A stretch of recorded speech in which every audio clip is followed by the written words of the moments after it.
আওয়ামী লীগের দোসর হিসেবে খ্যাতি পাওয়া জিএম কাদেরের নেতৃত্বাধীন জাতীয় পার্টিকে নিষিদ্ধ করার প্রশ্নে এখন দ্বিধা বিভক্ত রাজনীতি। একটি পক্ষ চায় জাপাকে দ্রুত নিষিদ্ধ করে আগামী জাতীয় সংসদ নির্বাচনের বাইরে রাখা, আবার আরেকটি পক্ষ কোনো রাজনৈতিক দলকে নিষিদ্ধ না করার বিপক্ষে অবস্থান নিয়েছে। এমন বাস্তবতায় সরকার জাতীয় পার্টি ইস্যুতে কি করবে তা এখন দেখার বিষয়। ছাত্র জনতার আন্দোলনের মুখে গত বছরের 5 আগস্ট টানা 4 মেয়াদে ক্ষমতায় আসা আওয়ামী লীগের পতন হয়। এরপর থেকে শেখ হাসিনা সরকারের দোসরের খ্যাতি পায় জাপা। সেই সঙ্গে ছাত্র জনতার পক্ষ থেকে দলটির নিষিদ্ধ ও জিএম কাদের সহ কেন্দ্রীয় নেতাদের গ্রেফতারের দাবি ওঠে। এই দাবিতে জাপার কেন্দ্রীয় অফিস সহ বিভিন্ন জেলায় জাপা কার্যালয়ে বেশ কয়েকবার হামলা, ভাঙচুর ও অগ্নিসংযোগের ঘটনা ঘটেছে। ওয়ালটন এখন দেশের সীমানা পেরিয়ে পৌঁছে গিয়েছে 50টিরও বেশি দেশে। ওয়ালটন, ঘরে ঘরে, বিশ্বজুড়ে।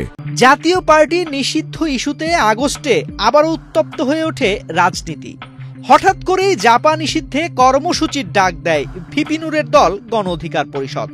গত 29 আগস্ট বিজয়নগরে জাতীয় পার্টির কেন্দ্রীয় কার্যালয়ে গণ অধিকার পরিষদের বিক্ষোভ মিছিল থেকে হামলার ঘটনা ঘটে। দীর্ঘ সময় ধরে চলে দুই দলের নেতাকর্মী ও পুলিশের মধ্যে ধাওয়া পাল্টা ধাওয়া। সেদিন দীর্ঘ সময় দলীয় কার্যালয়ে অবরুদ্ধ ছিলেন জিএম কাদের। এক পর্যায়ে আইন শৃঙ্খলা বাহিনীর বেধড়ক গণপিটুনিতে গুরুতর আহত হন নূর। এরপর জাপা নিষিদ্ধের দাবি আরো তীব্র হয়। এনসিপির পক্ষ থেকে একই দাবিতে সোচ্চার হন নেতাকর্মীরা। জামায়াতের পক্ষ থেকেও জাতীয় পার্টিকে নিষিদ্ধের দাবি তোলা হয়েছে। তবে হঠাৎ করে জাপা ইস্যুতে ইতিবাচক কথা বলছে দেশের বৃহৎ রাজনৈতিক দল বিএনপি। গতকাল দলটির মহাসচিব মির্জা ফখরুল ইসলাম আলমগীর স্পষ্টত বলেছেন, আমরা কোনো রাজনৈতিক দল নিষিদ্ধের পক্ষে নেই। তাদের দাবির মধ্যে আরেকটা দাবি আছে, জাতীয় পার্টি এবং 14 দলের রাজনীতি নিষিদ্ধের দাবিটা আছে। এ ব্যাপারে আমাদের বক্তব্য আমরা খুব পরিষ্কার করে আগেও বলেছি, এখনো বলছি যে আমরা কোন রাজনৈতিক দলকে নিষিদ্ধ করার পক্ষে নেই। গত 16 সেপ্টেম্বর এ ব্যাপারে প্রথম মুখ খোলেন বিএনপির স্থায়ী কমিটির সদস্য সালাউদ্দিন আহমেদ। তিনি বলেছেন, নির্বাহী আদেশে কোনো রাজনৈতিক দলের নিষিদ্ধ চায় না বিএনপি, বরং এ বিষয়ে বিচার প্রক্রিয়া নির্ধারণ করা উচিত বলে মনে করেন তিনি।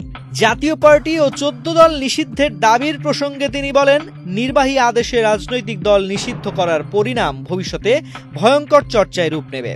নির্বাহী আদেশে রাজনৈতিক দল নিষিদ্ধ করতে গেলে স্বৈরাচারের সঙ্গে যুক্ত 28টি দলকে নিষিদ্ধ করতে হবে। নির্বাচন কাদের নিয়ে হবে?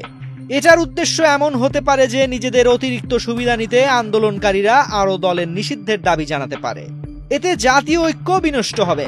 এ সূত্র ধরে পতিত শক্তি সুযোগ নেবে। কোন রাজনৈতিক দলকে নিষিদ্ধ ঘোষণা করা নির্বাহী আদেশে, সেটা আমরা সমর্থন করি না। রাজনৈতিক দল নিষিদ্ধের প্রশ্নে বিএনপি ইতিবাচক অবস্থান নেয়, অন্য দলগুলো নিশ্চুপ রয়েছে। তবে এ ব্যাপারে সরকারের পক্ষ থেকে এখনো আনুষ্ঠানিক কোনো বক্তব্য আসেনি।